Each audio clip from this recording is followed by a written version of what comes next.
You are cold. You are always cold when the sun goes away. It is a deep, biting thing, this cold. It lives in your bones and settles in the marrow. You sit huddled in the brush, knees pulled tight to your chest, pressed against the other members of your group. There are perhaps 20 of you, a small knot of shivering bodies trying to share what little warmth you have. You are hairier than the humans who will come much later, but you are not thick-coated like the beasts. You are vulnerable. But the cold is not the worst part of the dark. The worst part is the waiting. When the sun sinks below the horizon, the world stops belonging to you. It belongs to the things with heavy paws and long teeth. You can hear them out there. A twig snapping, a low rumble vibrating through the ground. You have eyes that are built for daylight, for finding fruit on a branch and spotting roots in the dirt. In the dark, you are blind, and you are prey. Every night is a lottery of survival, and you have all lost family members to the shadows. You do not fight the dark. You hide from it. You survive it. This has been the way of things for millions of years. Your ancestors, the small furry ones who hid from the giant reptiles, knew this fear. You know this fear. It is baked into your blood. Until today, the day begins like any other. You forage, you walk, you scan the horizon for danger. But the air is heavy. It feels thick in your lungs, hot and still. The sky bruises purple and black, piling up high and heavy above the dry savanna. Then, the sky cracks open. The noise is deafening, a physical blow that rattles your teeth. You cower, pressing your hands over your ears. A jagged spear of blinding white light stabs down from the clouds, striking an old dead acacia tree across the valley. The tree explodes. And then, the red flower blooms. You know the red flower. Every animal on the savanna knows the red flower. It is destruction. It is a demon that eats wood and dry grass and leaves nothing but black ash and choking smoke. When the red flower comes, you run. The antelope run. The great cats run. Panic is the only sensible response. The wind picks up, pushing the flames. The fire spreads, a roaring, crackling wall of heat and light. You and your group flee, legs burning, lungs pulling in the bitter smoke, running until the roar fades to a low hiss and the heat stops pressing against your backs. You wait out the storm and the fire from a safe distance, huddled on a rocky outcrop where the dry grass cannot carry the flames. You watch the smoke paint the sky gray. Eventually, the rain stops. The wind dies down. The red flower shrinks, having eaten everything it could reach. Slowly, cautiously, your group moves back toward the valley. You are hungry, and sometimes the red flower leaves behind things you can eat, things that did not run fast enough. The ground is warm beneath your calloused feet. The air smells strange. It does not smell like the rot of a dead animal left in the sun. It smells rich, sweet almost, savory. It makes your mouth water. You find the source. A large bird, caught in the blaze, lies in the blackened brush. Its feathers are gone. Its skin is cracked and bubbling. Under normal circumstances, eating is a chore. It takes hours of grinding, tearing, your heavy jaw muscles aching as you break down raw tubers and stringy scavenged meat. Most of your day is spent chewing just to get enough energy to survive until tomorrow.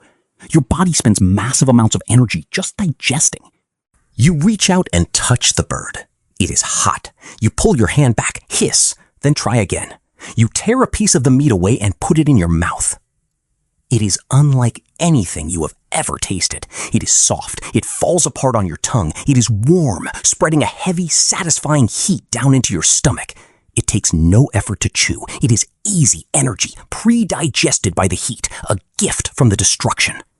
Your group gathers around, tearing at the meat, eating in a frantic, joyful silence. But you are distracted.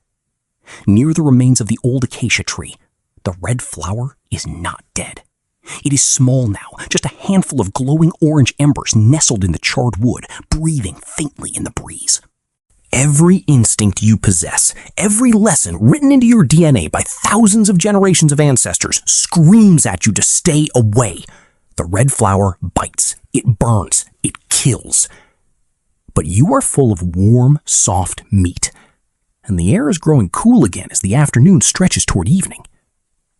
You take a step toward the embers. The older members of your group bark at you, sharp sounds of warning. You ignore them. You take another step. You crouch down a few feet from the glowing wood. You hold out your hands, palms open. The heat washes over your skin.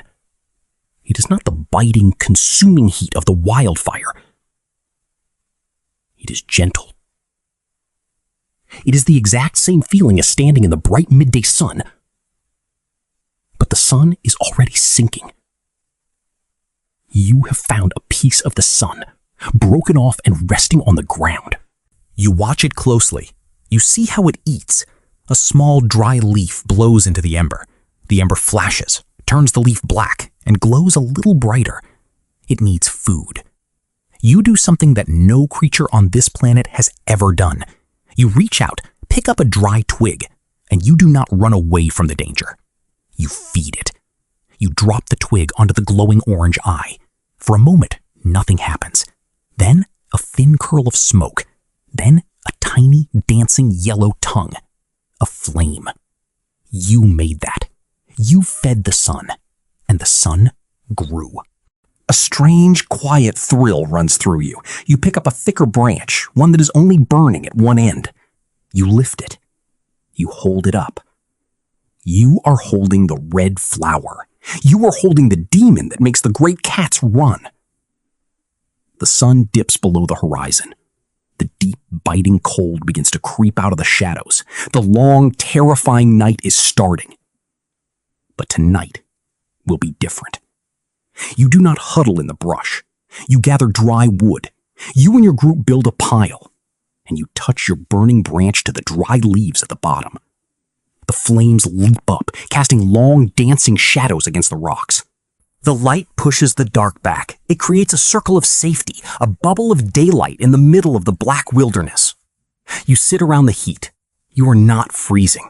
You do not have your knees pulled to your chest. You are warm. As you sit around the flames, something else changes.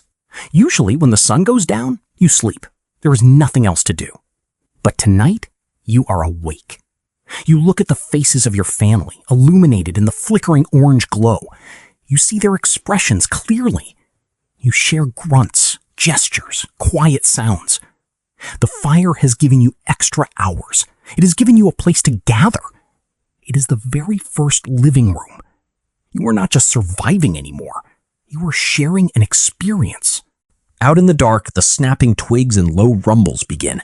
The things with heavy paws and long teeth are coming. They smell the cooked bird. They smell you. You see a pair of glowing eyes reflect the firelight at the edge of the darkness. A large predator. It stalks closer. But then it stops. It looks at the dancing yellow flames. It feels the heat. It remembers the wildfire. The predator lowers its head, whines, and backs away into the shadows. It is afraid of you. For the first time in the history of the world, a prey animal has pushed back the dark. You are no longer just a clever ape hiding in the brush. You are the keeper of the flame. You do not know what this means yet. You do not know that this fire will change your bodies, because you will cook your food, your jaws will shrink, making room for your brains to grow larger. Your expanded brains will invent language and tools and stories told around this very light. You do not know that this flame will keep you warm as you walk out of this warm continent and spread across the freezing edges of the world. You do not know that the fire you are staring into will eventually become the forge that melts iron, the engine that powers trains, the rockets that throw metal ships into the stars. You just know that you are warm and you are safe, and the monsters are afraid of you. The world no longer happens to you. You have begun to shape the world. This is the moment the balance of power on Earth shifts forever. This is the day everything changed.